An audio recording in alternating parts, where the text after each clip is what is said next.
Greg Stoker joins us now live from the flotilla itself, and he is one of the organisers of this global movement. Welcome to TRT World. Now, you've been sailing through the Mediterranean towards Gaza. How far are you from Gaza, and when exactly will you cross into what's considered a high-risk area?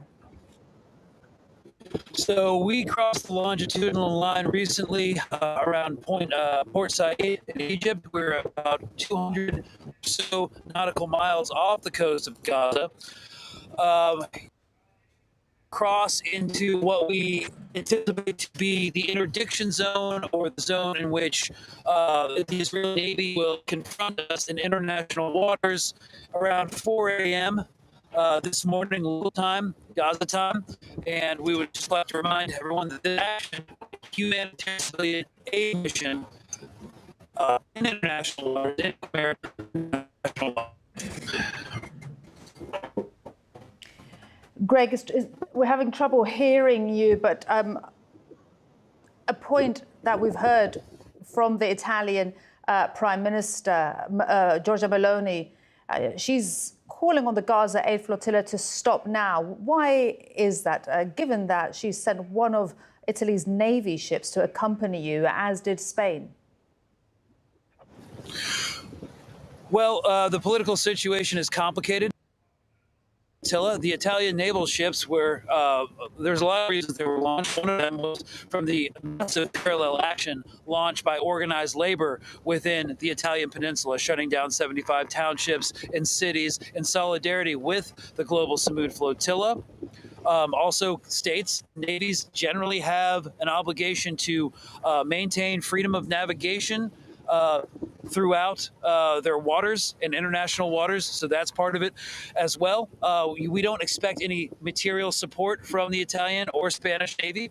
And yes, Giorgia Meloni did say that, we could land in Cyprus. The Vatican got involved, that we could give the aid to them. But what we need to understand that, we won't allow governments complicit in arming and providing political support for Israel's ongoing assault and humanitarian catastrophe in the Gaza Strip in order to whitewash it through a humanitarian mission. We have zero faith that that aid would ever see the Gaza Strip, and we will choose not to allow the Italian government to run for Israel that is perpetrating these crimes.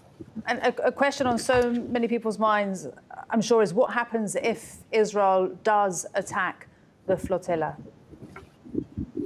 Well, as we know, Israel has a long and colorful history of attacking international aid workers, activists, journalists. Most recently, the most egregious attack was last summer.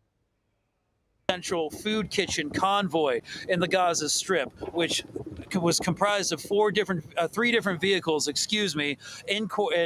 they were moving in coordination with the Israeli Defense Force. And in my background as, a former military personnel who worked directly in targeted kinetic strikes during the global war on terror, it was obviously, in my estimation, intentional to discourage from happening again. We've heard Prime Minister Ben-Gvir say that they're clearing out long-term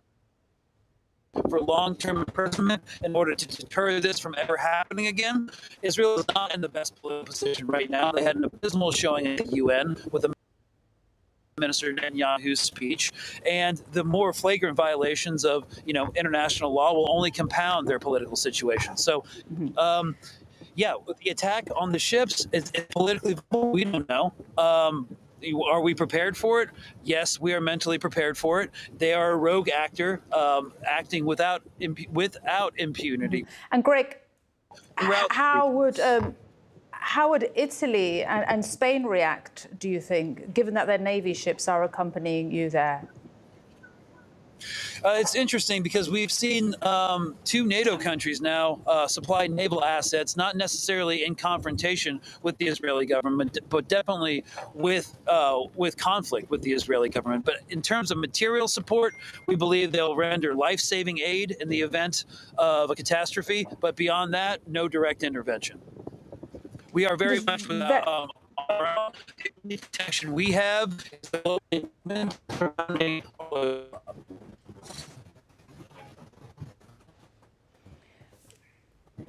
Greg, thank you very much indeed.